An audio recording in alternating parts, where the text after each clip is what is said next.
me that you love me, even if it's fake. 안녕하십니까? 대학병원에서 만 17년째 근무하고 있는 지아의 병원 이야기입니다. 오늘은 책으로 배웠으나 실전에서는 하나도 써먹지 못하겠는 ABGA와 산소요법에 대해 이야기해볼까요? 저만 그랬나요? 여하튼 저는 소화기내과 병동에서 일할 때에도 O2 세츄레이션만 측정하고 큰 관심을 갖고 있지 않다가 호흡기내과, 심장내과 병동으로 발령이 나고 온갖 산소요법을 적용하는 환자들을 보면서 이대로는 안 되겠구나 싶어서 입사 5년이 지나서 또다시 공부를 했던 기억이 있습니다.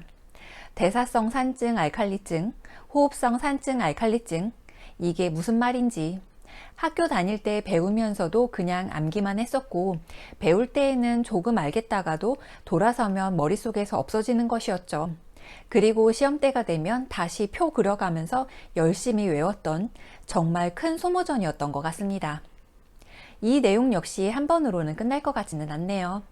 어떻게 하면 이 어려운 내용을 쉽게 풀어갈 수 있을까 오랫동안 고민한 것 같아요.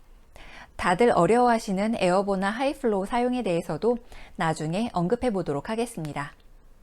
제가 신규 때 무슨 말인지 몰라서 멍 때렸던 경험 한번 알려드려 볼게요. 환자가 가슴이 답답하다고 하길래 전공의한테 노티를 했었습니다. 그런데 전공의가 하는 말이 BGA 오더 낼 테니까 룸에어 확인해서 노티 주고 2리터 하고 1시간 있다가 다시 알려주세요 라고 하는 거예요. 이 맥락 없는 말은 도대체 뭐지? 순간 이걸 어떻게 해야 하나? 이 사람이 나한테 무슨 말을 한 거지? 하는 생각과 함께 정말 시간이 딱 멈춘 느낌이었습니다. 우선 기억나는 대로 막 적었어요. BGA 룸에어 확인 2리터 하고 점점점. 그리고 선배 간호사님께 솔직하게 무슨 말인지 제대로 못 알아들었다고 하고 적은 것을 보여드렸습니다. 그런데 그 선생님은 메모를 보시고는 그래? 하시고 팔로우업해서 알려달래? 라고 물어보시는 거죠. 그때 1시간 후라는 말이 번뜩 생각나서 1시간 있다가 다시 알려달라고 했어요 라고 하니까 알았어 하고는 끝. 이때까지도 제 머릿속은 뒤죽박죽이었습니다. 근데 선배 간호사님은 이 말도 안 되는 메모를 보시고는 모든 것을 파악하셨던 거죠. 업무가 끝나고 다시 선생님께 여쭤봤어요. 선생님께서 말씀해 주시기를 환자가 가슴이 답답하다고 했으니 룸에어에서 산소 포화도를 확인하고 BGA를 한 후에 O2 2리터를 나잘 캐뉼라로 유지해주고 1시간 후에 다시 산소 포화도를 확인해서 알려달라는 것이라고 하시더라고요. 그때 역시 선생님들은 대단해 라는 생각을 했었더랬죠. 저에게는 이런 일화가 한두 가지가 아니랍니다. 여기서 한번 짚고 넘어가 볼까요? 환자가 가슴이 답답하다고 했으니 환자에게 아무런 처치가 없었던 현재의 상태를 확인하기 위해 룸에어의 산소 포화도를 확인하라고 합니다. 룸에어, 즉 실내 공기죠. 저는 신규 때 이 룸에어의 의미도 몰랐었어요. 아무런 산소 투입을 하지 않은 현재 환자 고유의 상태라는 것을요. 룸에어에서 일반적인 정상인의 산소 포화도는 95% 이상은 되어야 하고요. 97% 이상이라야 정상이라고 보죠. 질병이 있는 환자에게도 90%는 꼭 넘어야 한다고 보고 있습니다. 여기서 순서도 매우 중요한데요. 룸에어의 산소 포화도를 확인하고 ABGA를 시행하죠. 주로 요골 동맥에서 많이 시행이 됩니다. 제가 신규 때만 해도 대부분 간호사가 시행했었는데 지금은 인턴쌤이나 전공의쌤이 시행하기 때문에 간호사가 시행할 일은 거의 없는 것 같습니다. 가끔 인턴 선생님들이 처음 들어왔을 때 아직 경험이 부족해서 몇 차례 실패하면 아주 가끔 도와드리기는 하지만 그럴 때 빼고는 저도 시행할 일은 거의 없는 것 같아요. 그래서 BGA 후에 산소를 적용해 주어야 합니다. 만약 ABGA를 시행하기 전에 산소를 적용한다면 환자의 원래 상태를 확인할 수 없게 되니까 주의해야 하는 상황입니다. 그리고 1시간 후에 산소 포화도를 다시 확인하고 최저 90% 이상은 유지를 해야 하고 그 이하라면 O2 투입량을 늘려야 하는 것이죠. 경험 이야기였지만 이걸 보시면 분명 도움이 될 것 같아 말씀드렸고요. 이제 늘 어려워 보이는 ABGA라고 하는 검사 결과는 7가지 항목을 봅니다. ABGA는 Arterial Blood Gas Analysis죠. 말 그대로 동맥 혈액의 가스 분석입니다. 신체의 산도, 즉 산성 염기성 균형과 산소 공급이 잘 되는지 보는 거죠.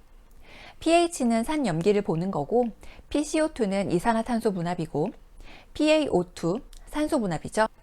이 항목들은 검사 기계가 직접 측정하는 수치이죠. HCO3라고 하는 중탄산염, B2라고 하는 한글로는 염기 과잉이죠. CtCO2라고 하는 총 이산화탄소 농도, O2 세츄레이션은 많이 들어본 산소 포화도지요. 이것들은 앞에서 말한 pH, pCO2, PaO2 세 가지 항목을 갖고 계산한 값이 결과로 나오는 것입니다. 계산식은 복잡하니 패스하고요. 우선 실전에서 많이 사용되는 것을 들어보시고 검사 결과를 보면서 어떻게 조절이 들어가는지 알려드려 볼게요. SpO2, PaO2, SaO2의 차이를 볼까요? 여기서 급 멘붕 타임이죠. O2는 똑같은데 SP, PA, SA 거기서 거긴데 뭐가 틀린 거지? 하고 말이죠. 가장 많이 보게 되는 SpO2를 먼저 보겠습니다. 펄스 옥시미터라고 불리는 맥박 산소 농도 기계로 측정을 하는데요. 적외선을 투과해서 포화도를 측정하는 것입니다. 일반적으로 95% 이상을 정상으로 보고요. 90에서 94% 수준이라면 주의 깊게 지켜보고 필요시 산소를 1에서 2리터 주는 경우가 많죠. 90% 이하로 떨어진다면 적극적인 처치가 필요합니다. SpO2에서 S는 세츄레이션, 즉 산소 포화도죠. P는 맥박, 펄스를 말하고요. O2는 산소를 말합니다. SpO2는 퍼센트로 측정값을 표시합니다. 대부분 손가락으로만 측정을 하는데 환자의 손가락, 발가락, 콧구멍, 귓볼에도 부착 가능합니다. 기계에서는 맥박이 보이고 혈중 산소 농도가 숫자로 표기되죠. 환자의 상태가 변할 때마다 동맥혈로 가스 분석을 하는 것은 무리가 있기 때문에 사용하기 아주 편한 방법으로 측정을 하는 것이죠. SpO2는 SaO2와 거의 비슷한 개념이지만 실제 혈액을 채취해서 검사하는 것이 아니기 때문에 신뢰도가 감소하는 경우가 많이 있습니다. 가끔 신규 선생님이 새로 들어올 때마다 한 번씩은 펄스 옥시미터를 보고 와서 선생님, 홍길동 환자 산소 포화도가 80%예요 라고 헐레벌떡 뛰어오는 것 같아요. 그러면 저는 그러죠. 환자나 보호자 앞에서 그런 반응 보이시면 안 돼요 라고 하죠. 왜냐하면 호흡기 환자들은 숨을 쉬지 못하는 것에 대해 공포감이 크기 때문에 호흡기나 심장질환 환자 앞에서는 가급적 침착한 모습을 보여주는 게 좋습니다. 그리고 신규쌤을 따라오라고 하죠. 혼내는 거 절대 아니고요. 저는 뭐라 잘 못하는 부류 중 한 명입니다. 그냥 병실로 가서 제가 하는 걸 보게 해요. 환자나 보호자에게 환자 많이 힘들어하세요? 라고 물어보는데 대부분 괜찮다고 합니다.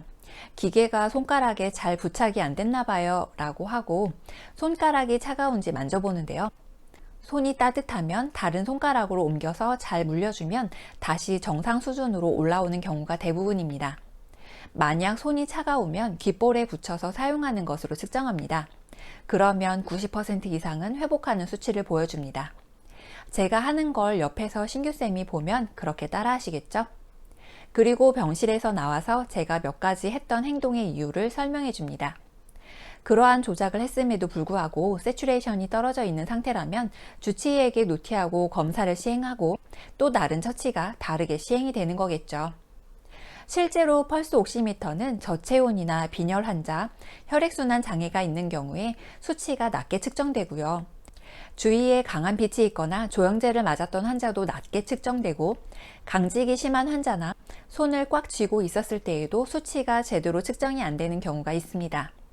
그러니 그러한 상황이 없었는지 먼저 확인하고 이리저리 다시 시행해보고 실제로 낮게 측정이 된다면 추가 검사와 추가 처치를 시행합니다. 여기까지 SpO2를 말씀드렸다면 거의 비슷한 SaO2를 잠깐 언급해 드릴게요. 다음 편에 PaO2와 SaO2를 많이 헷갈려 하셔서 비교해 드릴 거거든요. 동맥혈 산소 포화도를 SaO2라고 하는데요. Arterial Blood Saturation이죠. ABGA 분석 기계를 이용해서 측정을 하는 것이고요. 전체 혈색소 중에서 산소와 실제로 결합한 혈색소가 차지하는 비율인데 산소 포화도가 100%라고 하는 것은 혈색소가 산소로 완전히 포화된 상태라고 할 수 있겠습니다. SpO2와 마찬가지로 95% 이상을 정상 수준으로 보고 있습니다.